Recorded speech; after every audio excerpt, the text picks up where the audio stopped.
Olá, Kefez Milani, professor responsável pelo componente curricular PIASC-MED, do curso de Medicina da Universidade do Estado da Bahia.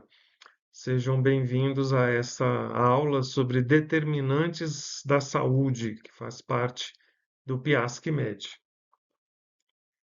E nós vamos abordar esse tema olhando para duas dimensões dos determinantes da saúde.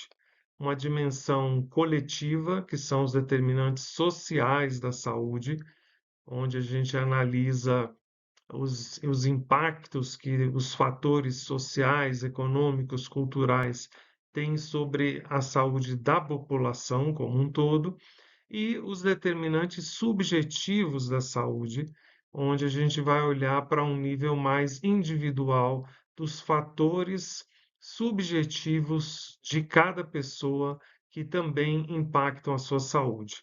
E, obviamente, essas duas dimensões estão interligadas, porque o coletivo é formado por indivíduos e cada indivíduo é afetado de alguma forma pelos determinantes sociais também. E eu espero que vocês estejam atentos durante a apresentação para essa inter-relação, para essas influências mútuas entre os determinantes sociais e os determinantes subjetivos da saúde. Então, em relação aos determinantes sociais da saúde, a gente sabe que são as condições sociais em que as pessoas vivem e trabalham, ou, como diz Tarlov, as características sociais dentro das quais a vida transcorre. E aí a gente pode começar vendo uma questão, um dos determinantes sociais, que é a questão do nível de renda da população e perguntar por que os pobres morrem mais cedo. Então, aqui do lado esquerdo, vocês estão vendo uma evolução que começa com um indivíduo sadio, depois ele tem uma doença leve, que avança para uma doença grave e finalmente evolui a óbito. Como é que os indivíduos sadios, pobres, mais pobres, são impactados nesse processo? Então, em primeiro lugar, eles estão mais expostos a diversas doenças e agravos. Têm menor cobertura com intervenções preventivas e, portanto, maior probabilidade de adoecer. Quando adoecem, têm menor resistência às doenças e menor acesso aos serviços de saúde. Em geral, vão ter uma pior qualidade da atenção recebida nos serviços de atenção primária, menor probabilidade de receber tratamentos essenciais e tratamentos também, menor acesso aos serviços de nível secundário e terciário, ou seja, de maior complexidade. Dessa forma, o risco de uma pessoa de baixa renda ir a óbito é maior do que o risco de uma pessoa com renda elevada. E a gente pode ver isso em termos mundiais, a expectativa de vida ao nascer. Aqui vocês têm dois mapas, o primeiro de cima mostrando a expectativa de vida no ano de 1800 e o segundo inferior, a expectativa de vida em 1950. No próximo slide eu vou mostrar a expectativa de vida no ano 2015, tá? Repare que a escala de cores é exatamente a mesma nos três mapas que eu vou mostrar. Em vermelho, nós temos uma expectativa de vida que varia entre 25 e 40 anos, entre laranja, na cor laranja, de 40 a 50, né? Em amarelo, de 50 a 60, o amarelo mais claro, de 60 a 70. Em verde, temos a expectativa de vida entre 70 e 80 anos, e azul, acima de 80 anos. Então, veja que em 1800, a expectativa de vida no mundo inteiro era praticamente a mesma, abaixo dos 40 anos de idade. Então, nesse sentido, não havia uma desigualdade acentuada nas condições de vida, né, nos determinantes sociais de saúde nessa época. Com a Revolução Industrial, industrialização e vários outros processos sociais e econômicos, veja como o mapa modifica em 1950, quando a gente já tem, então, as nações mais desenvolvidas economicamente, as menos desenvolvidas, as subdesenvolvidas, e aí você já vê a variedade de cores. A gente tem, então, vários países aí com expectativa de vida acima dos 60 anos, né? E muitos países ainda com a cor vermelha, ou seja, abaixo dos 40 anos de idade. E esse processo de desigualdade vai se acentuando ao longo das décadas. E aqui, então, ao vermos o mesmo mapa, mas referente ao ano de 2015, então a gente encontra discrepâncias mais acentuadas ainda. Observem que na cor azul estão alguns poucos países com a expectativa de vida acima dos 80 anos. Inclusive, em cima do território de cada país tem a idade, né, o número específico daquele país. Então, nós temos, por exemplo, a Austrália com 83 anos, Espanha também, temos Canadá com 82, França 82, e aí temos, por exemplo, o Brasil com uma expectativa de vida de 75 anos, mas aqui na América do Sul temos ali a Bolívia com 69 em amarelo, a grande parte da África, né, toda em amarelo, amarelo um pouco mais escuro, amarelo mais claro. Temos ali também no Oriente Médio vários países abaixo dos 70 anos, a expectativa de vida. Então, essa variedade, essa desigualdade mais acentuada entre os diferentes países. E isso significa que o risco de morrer nesses países com a expectativa de vida menor, o risco de morrer é maior. É claro que, mesmo num país onde a expectativa de vida seja de 50 anos, você vai ter indivíduos chegando aos 90, 100 anos, né? Mas o que nós estamos olhando é em termos populacionais. Então, é, um ou outro indivíduo pode chegar a idades avançadas, mas a maioria da população vai morrer mais jovem e, portanto, a expectativa de vida é menor. Aí o mesmo tema, né, o mesmo indicador, a expectativa de vida ao nascer, no Brasil.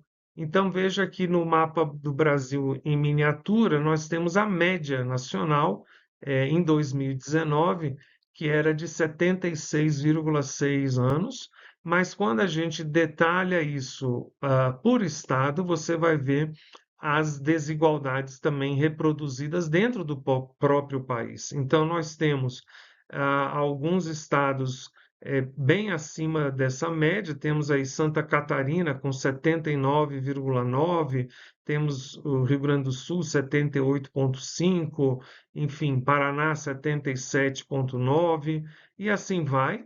E temos estados como Maranhão 71,4, Piauí 71,6, a região amazônica também, a maioria em torno de 72 anos de expectativa de vida. Então, novamente, é o reflexo desses determinantes sociais em saúde. E vocês já devem ter visto essa forma, né, de estudar os determinantes sociais de saúde, que classifica em várias camadas, em várias dimensões. A mais ampla, nós temos as condições socioeconômicas, culturais e ambientais gerais que afetam toda uma sociedade. No segundo nível, nós temos as condições de vida e de trabalho.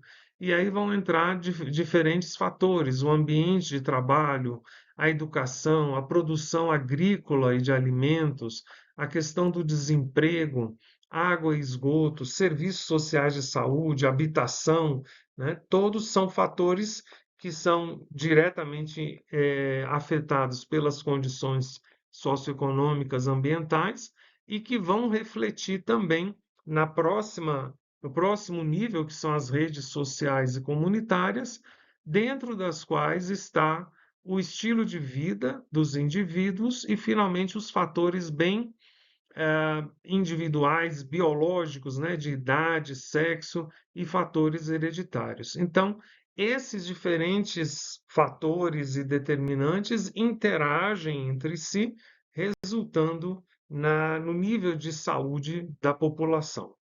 Então, nós vamos ver agora cada um desses determinantes com um pouco mais de detalhamento.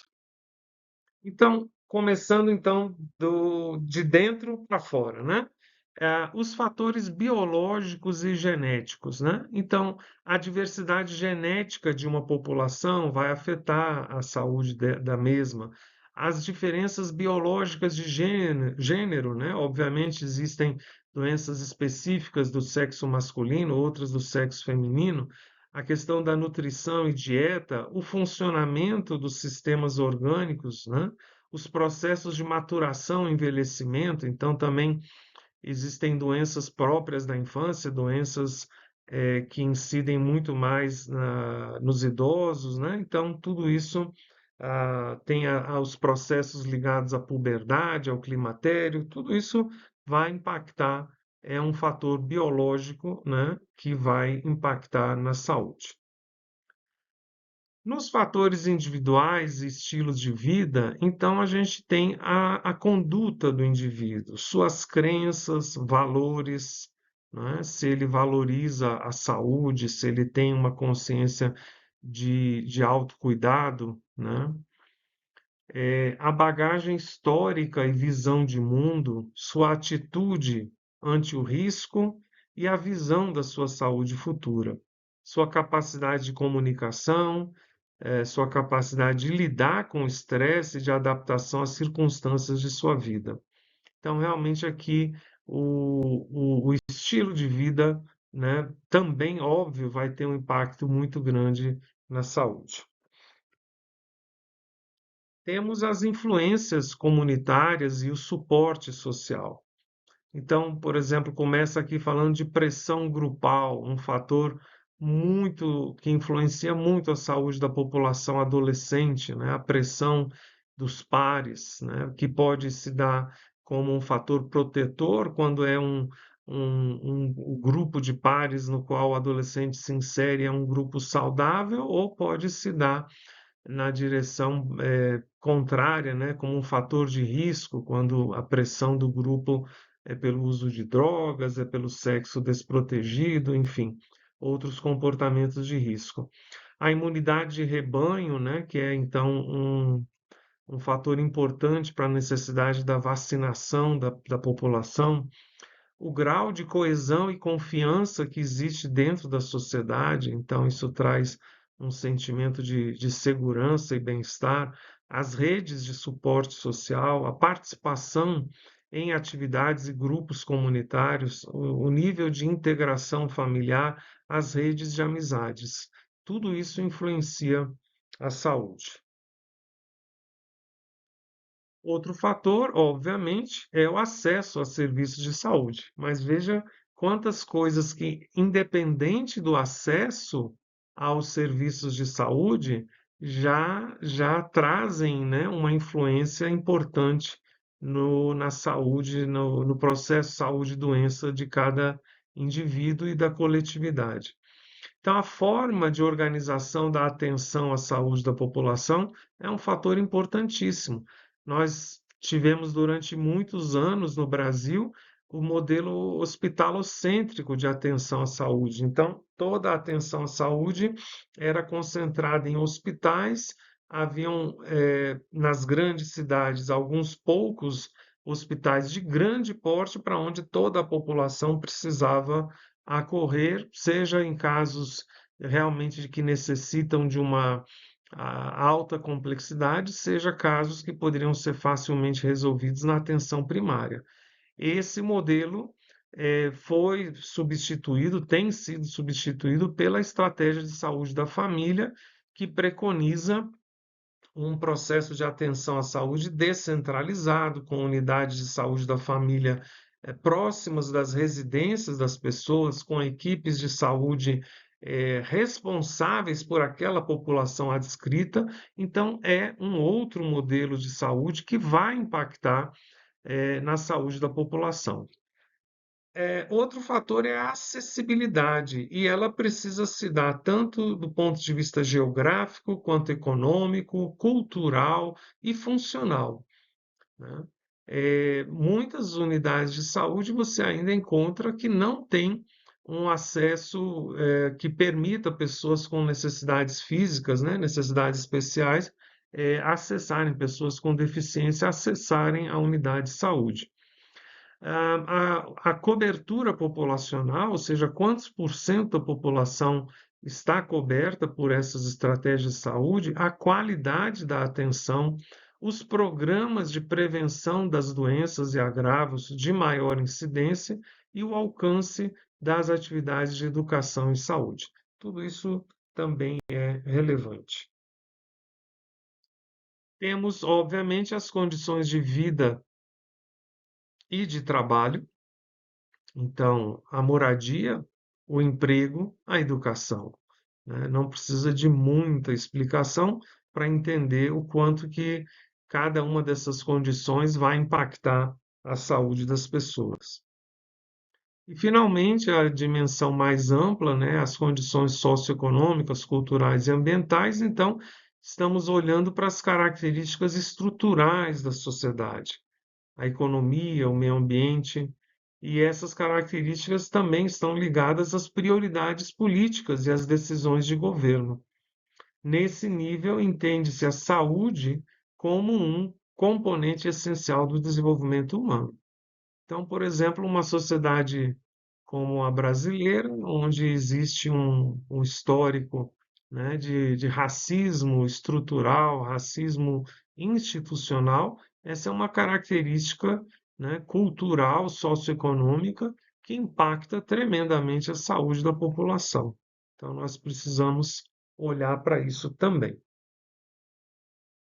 Então, aqui está novamente, do ponto de vista visual, gráfico, representado esses vários determinantes para a gente poder ver que como que influenciam e interagem uns com os outros.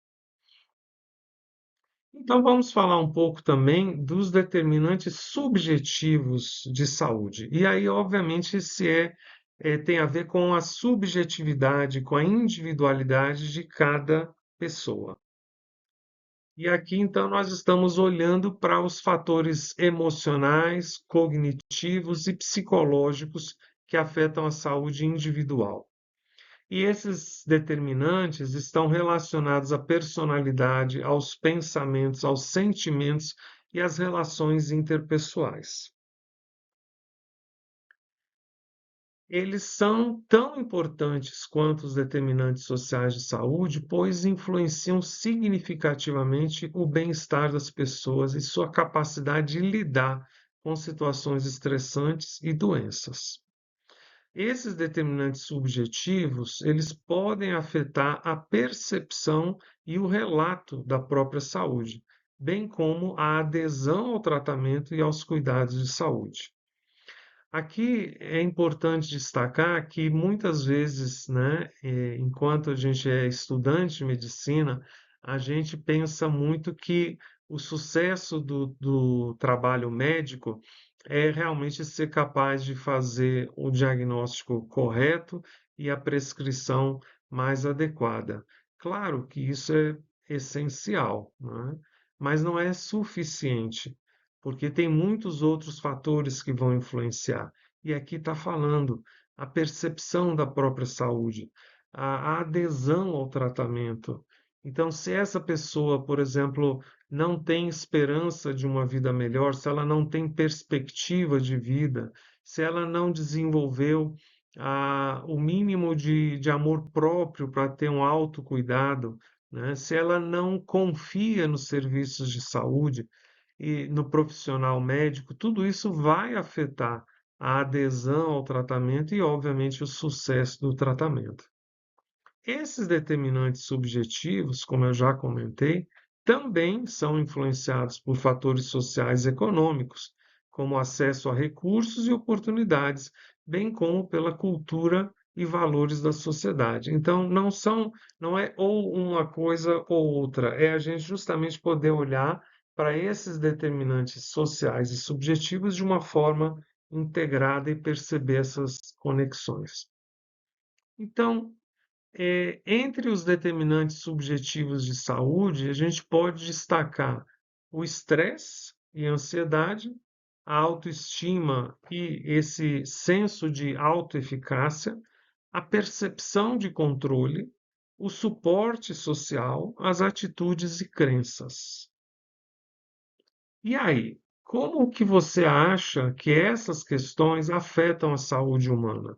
O quanto que você já havia parado para refletir sobre esses fatores, impactando a saúde da sua família, a saúde, da sua comunidade, da população, enfim, da sua turma, né, de colegas?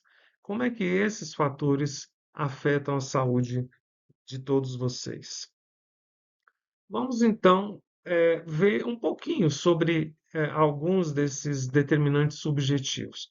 Começando pelo estresse, né? Segundo um estudo da American Psychological Association, 75% dos adultos norte-americanos relataram sentir pelo menos um sintoma físico de estresse nos últimos meses. Os custos anuais do estresse nos Estados Unidos ultrapassam 300 bilhões de dólares em gastos médicos, em perda de produtividade e outros custos relacionados ao trabalho. Aqui traz um estudo, né, da população norte-americana e existem pesquisas internacionais que indicam que o Brasil é um dos países com níveis mais altos de estresse e ansiedade do mundo.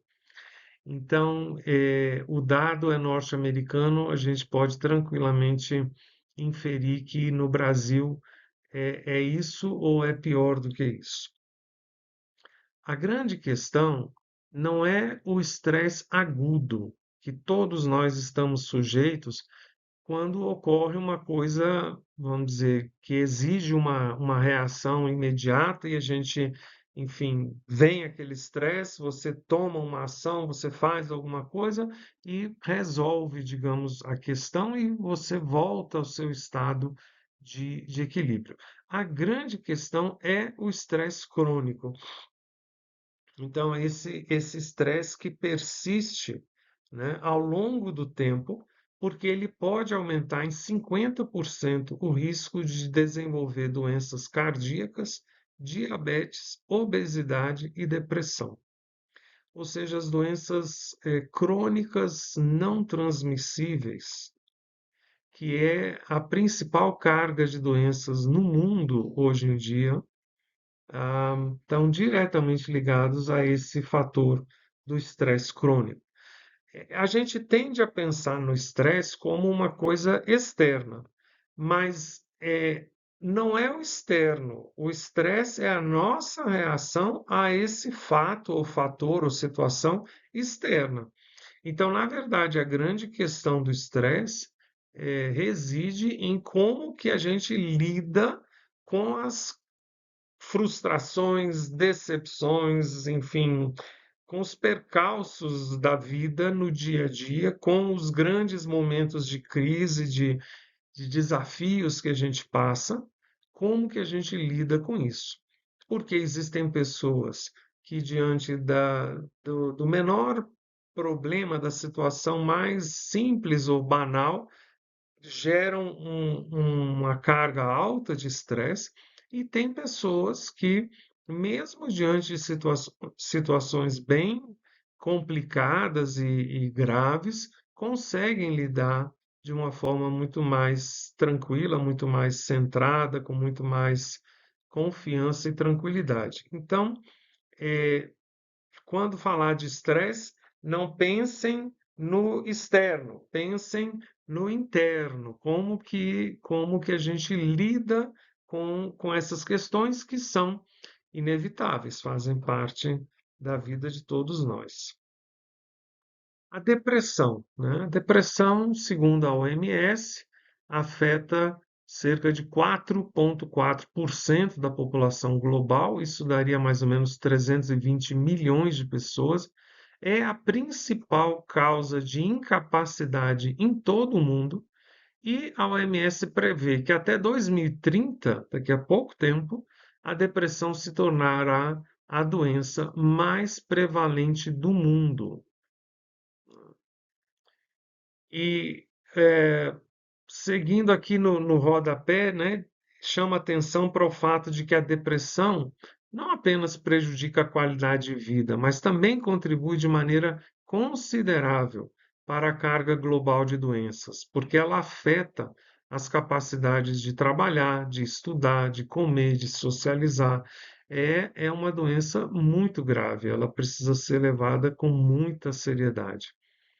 E um estudo publicado em The Lancet Psychiatry mostrou que a depressão está associada a um aumento de 67% no risco de morte por doenças cardiovasculares. Então, não adianta a gente olhar para as doenças cardiovasculares apenas associadas, por exemplo, à dieta ou ao exercício, à falta de exercício físico, né?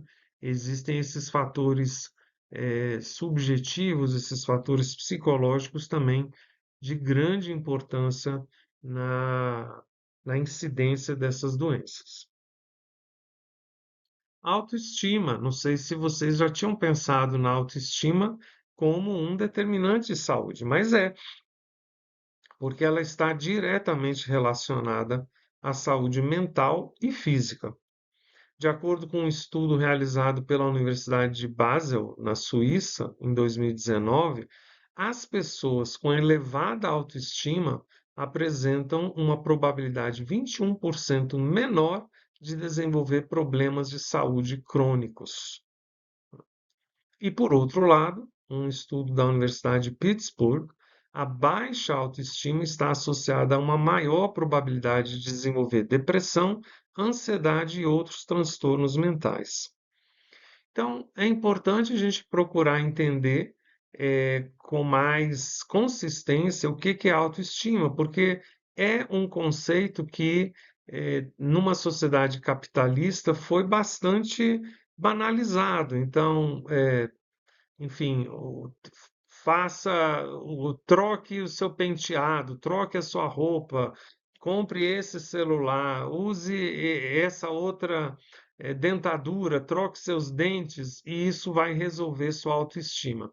Tudo isso é um efeito muito transitório, muito breve, não vai afetar realmente as bases da autoestima que são eh, ligadas diretamente ao que cada um pensa e sente a respeito de si mesmo. Então, se eu penso que eu sou digno de valor, que eu sou uma boa pessoa, se eu sinto que eu mereço ser feliz, eu mereço ser amado, né? Eu tenho uma boa autoestima. Mas se eu não tenho esses pensamentos e sentimentos em relação a mim mesmo, a minha autoestima está prejudicada. E a gente está vendo que ela é um fator importante para a saúde. Suporte social, né? Ou colocado no sentido inverso, né? A questão da solidão. Segundo um estudo publicado no Journal of Health and Social Behavior em 2015, as pessoas com uma rede forte de apoio social apresentaram um risco 50% menor de desenvolver doenças cardíacas. Segundo um estudo da Universidade Brigham Young, nos Estados Unidos, o suporte social pode reduzir o risco de mortalidade por todas as causas em até 60%. E a falta dele, a falta desse suporte social, ou seja, o isolamento e a solidão, é tão prejudicial à saúde quanto fumar 15 cigarros por dia ou ser alcoólatra. Esse estudo foi realmente um estudo vamos dizer, revolucionário no sentido de chamar a atenção da sociedade médica, da sociedade científica, para os impactos da solidão, que, como eu disse, assim, com dados epidemiológicos e análises estatísticas muito cuidadosos, chegaram a essa conclusão do impacto da solidão no óbito. Não estamos falando de adoecimento, estamos falando de mortalidade. O impacto da falta de uma rede social de apoio, de vínculos de amizade, vínculos sociais, impacta no risco de morte. Impacta mais do que fumar 15 cigarros por dia ou ser alcoólatra. Por isso, os autores desse estudo preconizam que na anamnese médica, essa pergunta seja incluída, porque a gente sempre pergunta se o paciente fuma ou não, se ele bebe ou não, porque a gente sabe que cigarro e álcool são fatores de risco para a saúde. Agora, sabemos que a solidão, a falta de conexões sociais é um fator de risco até mais significativo. Então, precisamos perguntar como é a sua rede social de apoio? Que vínculos você tem na comunidade, na família, né? Você se sente só? Você tem a quem recorrer nos momentos de necessidade? Porque o suporte social pode ajudar a reduzir o estresse, a aumentar a autoestima e melhorar o bem-estar emocional, a saúde mental e física. Então, isso é de grande importância, principalmente quando a gente vê as pessoas de todas as faixas etárias, né, mergulhando cada vez mais nos aparelhos eletrônicos, nas telas, e reduzindo o contato pessoal, direto, presencial, face a face. Precisamos nos dar conta que essas conexões virtuais não substituem, não preenchem a nossa necessidade de ter convívio e contato com outros seres humanos presencialmente, criando vínculos e conexões. Resiliência. Acredito que todos vocês já ouviram falar sobre resiliência. É a capacidade de enfrentar e superar adversidades e desafios. Então, um exemplo de resiliência, né, que é um exemplo também desses fatores subjetivos, como que cada indivíduo lida com as questões, com os desafios de forma diferente, é, é um exemplo que eu dou, suponha duas pessoas que estavam no avião que caiu e todos morreram, exceto esses dois passageiros. E um reage a isso com um medo, pânico, né? Se isola dentro de casa e diz: não, a vida para mim acabou porque enfim, aconteceu esse acidente, eu vou ficar aqui em casa que é mais seguro e se isola do mundo, da vida, por medo de que algo possa acontecer. E ou a outra pessoa reage à mesma situação de uma forma totalmente oposta, dizendo eu quero aproveitar cada instante da minha vida, eu quero viver na máxima plenitude, porque eu renasci, né? Estou tendo uma nova chance e eu quero viver a melhor vida possível. Então, veja, exatamente o mesmo fato ocorreu, mas a individualidade, a subjetividade de cada uma dessas pessoas está levando elas para caminhos e condições de saúde muito diferentes uma da outra. Então, essa segunda pessoa, né, que decide então aproveitar cada instante da vida, certamente é uma pessoa com um alto grau de resiliência. E segundo um estudo da Harvard School of Public Health, a resiliência está associada a uma vida mais saudável e longa, com diminuição do risco de doenças como diabetes, hipertensão arterial e obesidade. Agora, é importante também mencionar que a resiliência não é uma coisa que alguns nascem possuindo e outros nascem sem. A resiliência é muito mais uma capacidade que todo ser humano pode desenvolver. Então, cada um de nós pode, né, se perguntar, a quantas anda a minha resiliência? Como que eu posso desenvolver a minha resiliência? Né, essa capacidade de enfrentar, superar adversidades e desafios, que elementos têm me ajudado ao longo da minha vida, em outros momentos difíceis que eu já passei, a a superar, a transformar aquela situação, às vezes até mesmo uma tragédia, a transformar isso em um aprendizado, em um crescimento. Isso é resiliência e todos nós podemos desenvolvê-la mais e mais. Então, em conclusão, a gente pode afirmar que esses dados demonstram claramente a importância dos determinantes subjetivos de saúde na saúde do ser humano e a necessidade de se promover a saúde mental e emocional, além da saúde física, para prevenir e para tratar doenças crônicas e melhorar a qualidade de vida.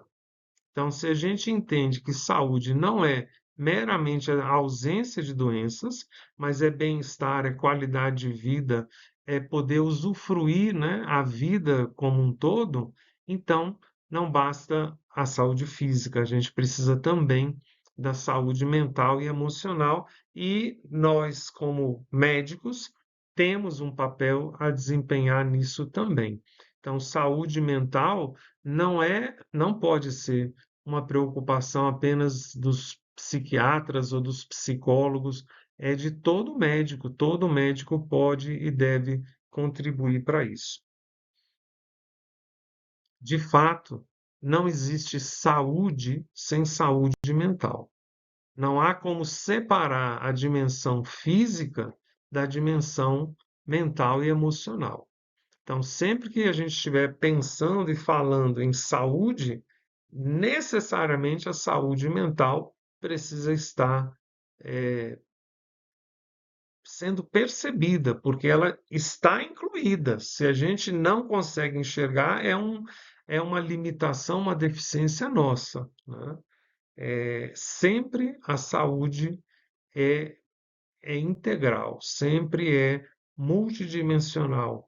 Precisamos estar sempre atentos a essa dimensão mental e emocional da saúde, que é totalmente interligada com a saúde física. Porque qualquer problema na saúde física pode impactar a saúde emocional e mental. Qualquer questão na saúde mental ou emocional pode impactar a saúde física e não tem como separar uma coisa da outra. Então, se estivéssemos em sala de aula presencialmente, a gente ia fazer uma roda de conversa para vocês discutirem como se interconectam os determinantes subjetivos e os determinantes sociais da saúde, como um afeta o outro. Eh, e eu gostaria que vocês, nos seus comentários a este vídeo, abordassem essa questão: como que esses determinantes subjetivos e sociais afetam um ao outro, e também essa outra questão: o que você tem feito para cultivar e sustentar a sua saúde mental e emocional? Já que vimos aqui dados, estudos demonstrando a importância da resiliência, da autoestima, né, da rede social de apoio, todos esses fatores que a gente viu. O que que você tem feito em favor da sua saúde mental e emocional? Esse é um tema importante que todos nós precisamos refletir e cuidar, e que a gente espera, através dessa aula de hoje, contribuir para que vocês reflitam e, principalmente, tomem alguma ação, ou continuem tudo aquilo de bom que vocês já estão fazendo em favor da sua saúde mental e emocional. Então, por hoje é isso. Muito obrigado pela atenção, pela participação e deixe seus comentários para a gente poder depois debater em sala de aula. Um abraço.